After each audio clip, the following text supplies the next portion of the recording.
The Call of the Wild, written by Jack London, narrated by Frank Sanchez. Chapter 1. Into the Primitive. Old longings, nomadic leap, chafing at custom's chain. Again from its brumal sleep, wakens the ferine strain. Buck did not read the newspapers, or he would have known that trouble was brewing, not alone for himself, but every tidewater dog, strong of muscle and with warm, long hair, from Puget Sound to San Diego. Because men, groping in the Arctic darkness, had found a yellow metal, and because steamship and transportation companies were booming the find, thousands of men were rushing into the Northland. These men wanted dogs, and the dogs they wanted were heavy dogs, with strong muscles by which to toil, and furry coats to protect them from the frost. Buck lived at a big house in the sun-kissed Santa Clara Valley. Judge Miller's place, it was called. It stood back from the road, half hidden among the trees, through which glimpses could be caught of the wide, cool veranda that ran around its four sides. The house was approached by graveled driveways which wound about through wide-spreading lawns and under the interlacing boughs of tall poplars. At the rear, things were on an even more spacious scale than at the front. There were great stables, where a dozen grooms and boys held forth, rows of vine-clad servants' cottages, an endless and orderly array of outhouses, long grape arbors, green pastures, orchards, and berry patches. Then there was the pumping plant for the artesian well, and the big cement tank where Judge Miller's boys took their morning plunge and kept cool in the hot afternoon.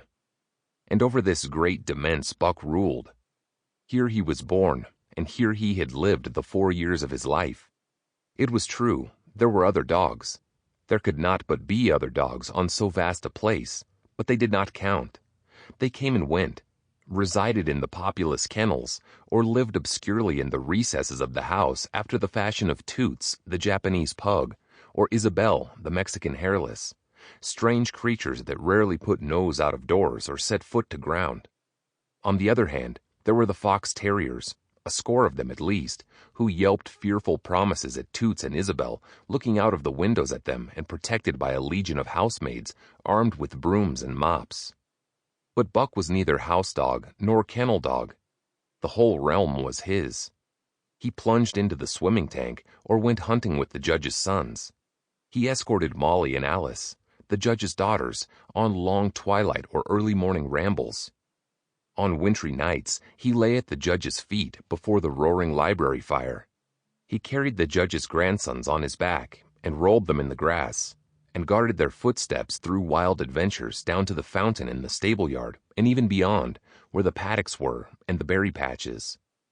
Among the terriers he stalked imperiously, and Toots and Isabel he utterly ignored, for he was king over all creeping, crawling, flying things of Judge Miller's place, humans included. His father Elmo, a huge Saint Bernard, had been the judge's inseparable companion, and Buck bid fair to follow in the way of his father. He was not so large. He weighed only 140 pounds, for his mother, Shep, had been a Scottish shepherd dog. Nevertheless, 140 pounds, to which was added the dignity that comes of good living and universal respect, enabled him to carry himself in the right royal fashion. During the 4 years since his puppyhood, he had lived the life of a sated aristocrat. He had a fine pride in himself, was even a trifle egotistical, as country gentlemen sometimes become because of their insular situation. But he had saved himself by not becoming a mere pampered house dog. Hunting and kindred outdoor delights had kept down the fat and hardened his muscles, and to him, as to the cold-tubbing races, the love of water had been a tonic and a health preserver. And this was the manner of dog Buck was in the fall of 1897, when the Klondike strike dragged men from all the world into the frozen north. But Buck did not read the newspapers, and he did not know that Manuel, one of the gardener's helpers, was an undesirable acquaintance. Manuel had one besetting sin. He loved to play Chinese lottery. Also in his gambling, he had one besetting weakness, faith in a system. And this made his damnation certain. For to play a system requires money, while the wages of a gardener's helper do not lap over the needs of a wife. Sample complete. Ready to continue?